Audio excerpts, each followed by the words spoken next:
I'm Robert. And I'm Rachel. And you're watching R&R with One to One.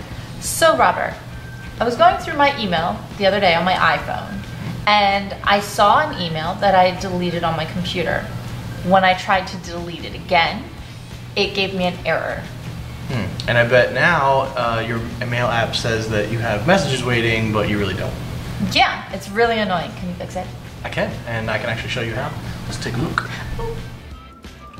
So here we have an iPhone, and you can see the little red notification on the mail app saying that we have new mail. But when we try to go into the mail app and delete the messages, the app gives us an error and won't let us delete them. That's because they've already been deleted from the server using my desktop app, and the mail app on the iPhone isn't synchronizing correctly. So what I'm going to show you how to do is fix that synchronization. It's easy. First, open your settings and scroll down a little ways. You might think that we'd be going into the mail app settings, but we're actually going to go into accounts and passwords instead. In here, we want to find the mail account that's having the problem and tap that.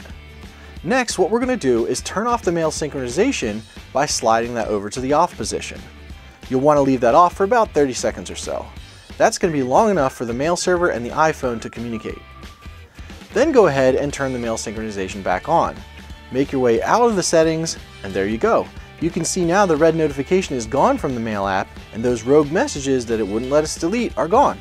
The mail server is now synchronizing messages correctly again. Wow, that was really easy. Thanks, Robert. You're welcome. That's all the time we have for today. Thanks for watching R&R with One to One. Stay curious.